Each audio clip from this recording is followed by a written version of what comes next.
guys, I'm out in the market garden. A ton of Pea Trellis yesterday and transplanted.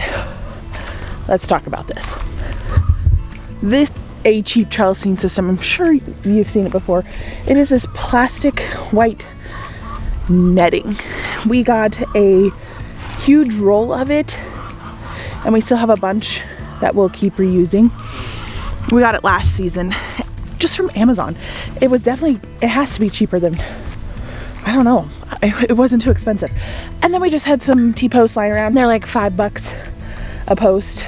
And when these were trained yesterday, but, these were trellis yesterday. Now we just have to keep training them to go up the trellis. You gotta train your peas or your sweet peas, especially if you transplanted them. So all I do is twist them around. This guy can go on the, this guy can go on the same one. It's harder to do with one hand. So each day I'll come through and get these guys up on the trellis, and some of them aren't tall enough to reach, like this guy. He'll get there. You can tell this is from, he was just getting root bound in the greenhouse and they needed to get out like 2 weeks ago, but it is what it is. They made it out now. But isn't this beautiful? I love it so much. There's a bazillion peas planted here. They should pop up and be nice and sturdy in no time.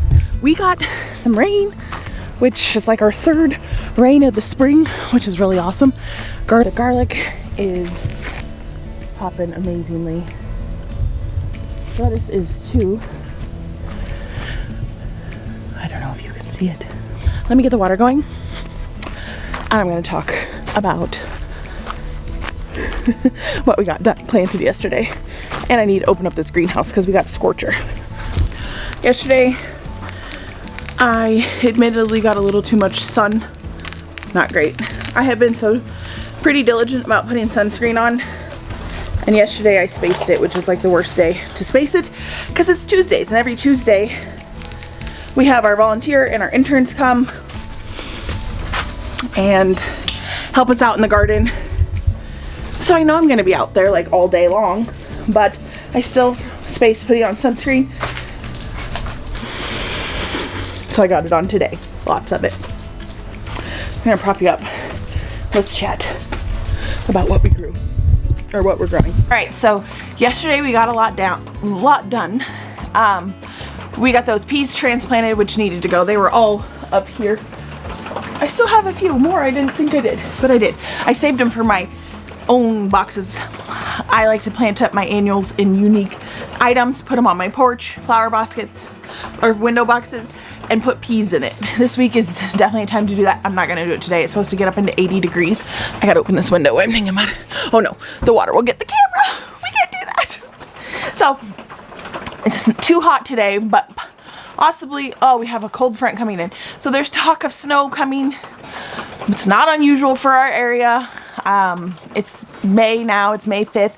So snow is still not out of the picture. We're getting like, it seems like every midweek, like Wednesday or Thursday, we're getting an 80-degree day.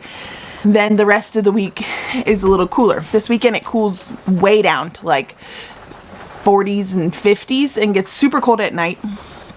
It gets cold at night most nights here, so it's not something that's unusual. But yesterday we planted some more cold hardy crops out in the greenhouse market garden, and we got, well, you saw the peas retransplanted. It's really easy. We just tied up the trellising with zip ties. We got this giant pack at Costco for like $8 or $10, and it came with like a bazillion, I don't know if it was like 800 or 1,000 pieces of zip ties, which is perfect. We always need zip ties for irrigation and whatnot. Got the peas transplanted and trellised, and that was a big deal. And then we planted some romaine. This is my first year growing lettuce intentionally for head lettuce. Typically I grow a mix or really grow it together because that's how I like to grow it better. And it's easy for marketing. You just cut and come again and keep it going. But this year we actually have a market with a restaurant for heads of lettuce. So we are growing heads of romaine, and specifically for that restaurant. So got those planted yesterday. I got pelleted. I got the pelleted seed for that, so that makes it super easy. Lettuce seed is super tiny, so to get it, so we planted pelleted. It was actually pretty good. We got rutabagas planted. We got rutabaga kohlrabi. I can't find my turnip seeds. They have to be somewhere in the house, but I can't find them. This is what happens when seed orders come in sporadically, or I buy stuff from the store. Sometimes it ends up in my purse or in, I don't know. Who knows where it is? It could be in my car. I have no idea where they are. I have to find my turnips. I need to get them in the ground. They do so well here that I'm really hoping turnips become like the it crop. Like, they got to be cool. Like last year, beets surprised me, and beets became like this super crop that everybody wanted to get their hands on. Whether I was selling them at the market or restaurants, everybody wanted beets. So we're growing a crap ton of beets this year, and I'm hoping turnips eventually do the same thing because we can grow them. Oh, we got our sugar snack carrots in, which I've been trying to get in for a while, but my cedar was giving me problems, but it was just gunked up. So these are the leftover seeds I have in this little solo cup here. And these are awesome, but the clay coating, if you have an earthway cedar, can gunk up the round, like the internal bits. Do I have my cedar in here? Yeah, I'll just show you. I'm opening up the greenhouse as I go. So it can clog up the internal bits. Okay, so inside here, there you go. You see all that white residue? That's from the pelleted seed. And this is the seed plate, and the earthway comes with a few seed plates for different things. Let's see if I can pop it off. Yep. Oh yes. So this is the seed plate. This is for beets and okra and Swiss chard, but I also used it for my larger pelleted carrot seeds. And you do get quite a bit. Sometimes it like gives you more than you want, but it works. It's better than having to hand plant thousands of carrot seeds. But it gets gunked up. So here's my tip. If you're using an earthway, get a little olive oil. I read this somewhere when I was researching buying this. If you get a little olive oil, you can see I have a little bit of olive oil, and just get your plate with it really nice. And that will prevent a lot of the gunk. You know, it just gives it a nice, I don't know, lubrication so it doesn't gunk up and clog it up. My seed plate, what was happening before was my pelleted seeds were getting caught between the seed plate and the back wall of the cedar and crushing them, which it will crush some of it, and that's why you get a lot of the dust is from these seeds getting crushed. But give it a little olive oil. I have used spray, like cooking oil. I had to wash it all out. It got really gunky. Olive oil doesn't do that. So, and it's food safe, so win-win. I mean, technically, I guess, like, you wouldn't want to spray like WD-40 because it's going into your beds. But you do you. Olive oil works great. I'm sure avocado oil or vegetable oil or whatever, canola, whatever you got would work just fine. But do not, the cooking spray. Okay, that was last year. Oh dear. Okay. So anyway, so I got this sugar snack. We're going to grow those as a fingerling, so we're going to harvest them earlier. So if they're a little closer together, they can't be like right on top of each other, but they're a little close together. It's okay because we're growing them long and skinny. Finally got my kale and Swiss chard planted.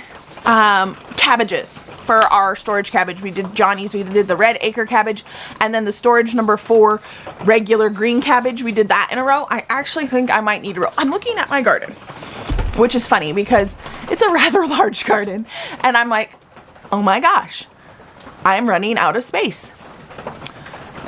This is a tiny garden. It's ridiculous. It's ridiculous. I get that. So I only have planted 3 beds in my little garden. We'll head over there because we're about to get sprinkled out here. I've only planted 3 beds over there, and I might need to commandeer a bed for my herbs and a bed for some more cabbages. I know. I think I'm just not going to have enough space over here. It sounds ridiculous. I get that. And I still have like a few more beds I need to do, and we can build like I think we have space to build 3 more beds, but I needed those for flowers. I needed those for cut flowers. So I'm looking at my cut flowers in here right now, and I have a ton that need to get out. I have my lupin, my white dill, my stock, dragons, and some phlox. They all need to get out of my greenhouse. My sweet peas, and I'm looking at all these things and I'm like, And then I know I need to have like a few successions of beets and carrots and green onions for my restaurants. And I'm just like, dang, Kai, what are you gonna do? I don't know. We're gonna figure it out. I'm sure it's gonna be plenty of space. I'm sure it will be. But right now it's just seeming like it's a little not enough. But if it's not enough, that's okay. We'll just be able to expand next year. We'll have the high tunnel next season or this fall, and we will we could have some space to grow outside of the high tunnel where we plan to put the second high tunnel. I know that we're getting ahead of ourselves, but so if the high tunnel plot is here and we have it growing stuff right beside it, it has enough space for it to have a second high tunnel. And to get the NRCS grant, you need to, or initiative or whatever, you have to have it planted the year prior. So it would actually be in our favor, and we could put some crops that the deer won't get to as much, and it could even be flowers. We could plant some daffodils, or can't plant tulips, you know, they'll just munch, munch, munch. Technically, peonies are deer resistant, but I have had a deer eat some peonies before. Or at least taken, sometimes all it takes is a couple bites and they don't like it, but they still mow it down a little bit. So we'll figure that out as it comes, but this year we're working with what we got. We have way more bed space, and we're utilizing way more bed space than we did last year, and that is what matters. So these wobblers, I had some questions about them. We got them, we ordered them from Drip Depot last year, and we still have a few extras to put in some more. They work great. They're our favorite. They have little inserts. You can switch them out. They're different colors, like teal or lime green or red or white or blue. I think those are the colors we got. We got the ones with the bigger holes because of this. So these beds, oh man, we had some weed fabric blow up. You know what I need to harvest right now? Since I'm out here and I'm thinking about it. Let's harvest some mullein. All right, so this is mullein. It's a little, got some dew on it. This is a medicinal plant, and I thought for the longest time that this was lamb's ear when we moved in, because I didn't know what mullein was. Well, I've done quite a bit of research, and there's a lot more people that are more knowledgeable on the topic than I am, but this is mullein, and it actually has multiple purposes. Like if you harvest the leaves young, which is why I'm out here, we need to get a bunch of mullein. This is great if you dry it. You can use it for teas, and it's great for respiratory ailments, illnesses. Oh, here's a rod of it. This is, okay. We'll just show it to you over here. So here's what it looks like when it's a stick. It has this really cool, this will be yellow. It's really beautiful. And it's growing back up. It grows wild here, which is really awesome, especially if you know of any illnesses that are respiratory related. It might come in handy. So I'm gonna pick some of these leaves, I'm gonna wash them up and dry them and get them ready for my tea storage. Last year when I found out really all about it, it was a little too late in the season and the plants were already pretty large. I believe you can still work with those leaves. They're just not as potent. Don't take my word for it. Do your own research. But I'm gonna get some of these young leaves harvested up.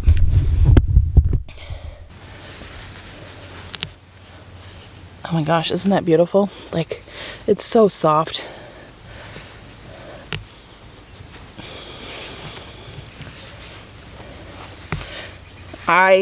We have this along the driveway too, which I'm choosing not to harvest that because it's along the driveway. Cars go by and the exhaust. This is kept away in the garden, so I know it's as organic as it can be. We don't use sprays or herbicides or anything we grow.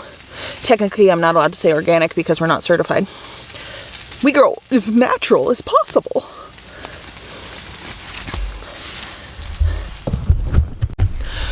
Somebody is interested in my mullein picking. If you've been around for a bit, you know who this is, but this is Mia. She's our family dairy cow. she's hungry for some breakfast. So I gotta go. We need to feed this cow. All right. The geese even honk at me. Trey got a ton of wood chips delivered for his landscaping projects. Oh, hello, ladies. You think I have? You cannot have my mullein. We are getting a ton of fencing done. We perimeter fenced. Oh, I'm so mad right now. Somebody left the garden gate open, and the chickens are in here. Excuse me, miss. Get out of my garden. Oh, mother. Father.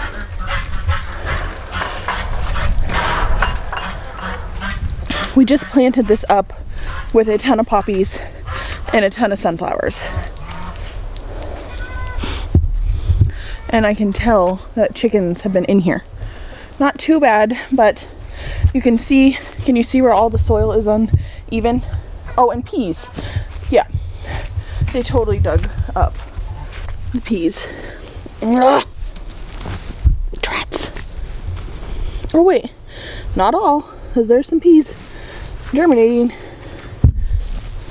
So I need to check and see if any of my sunflower seeds are still here.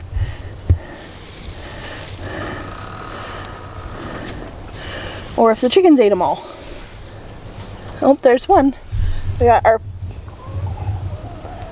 first sunflower sprout. It looks like the top was ate off. I planted my favorite ones right here too. Shoot.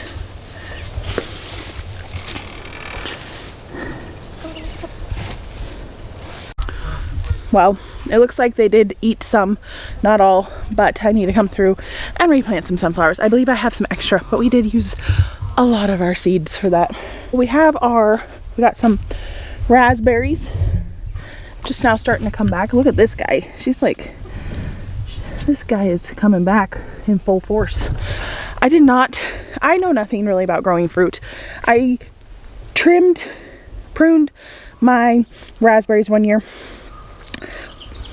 2 years ago in the fall, and they didn't come back too well last year, and the fruit that they had was minimal, less than the first year.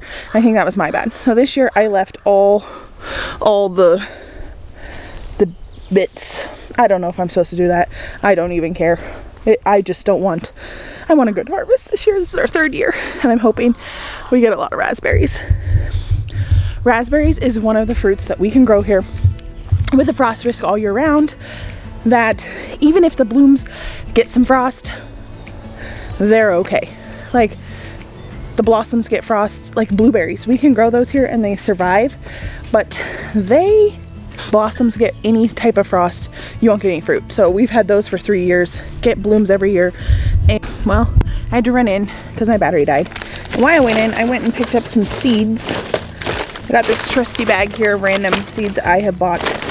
I think I don't have any sunflowers left of it.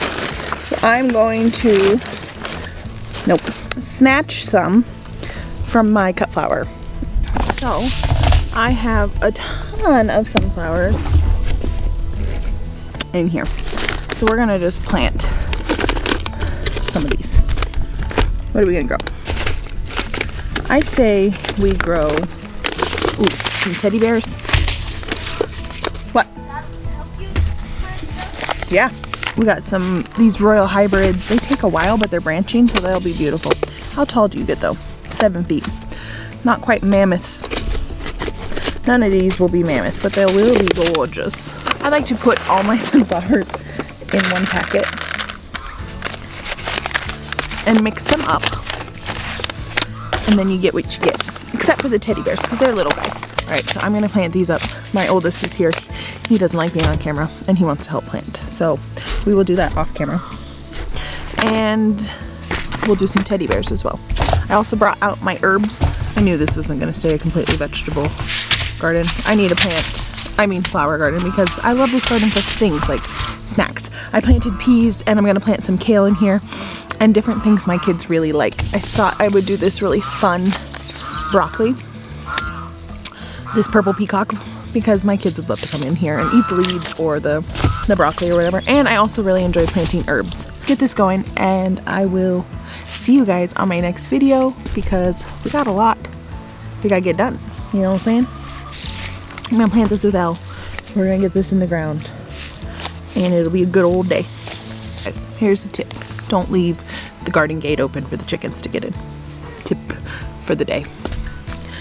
Also, we need to do a mini garden tour for this garden because there's so many things that are popping up, but I need to rake it up from where the chickens messed it up and show you what's coming back. Most of these are perennials, and we'll get into that.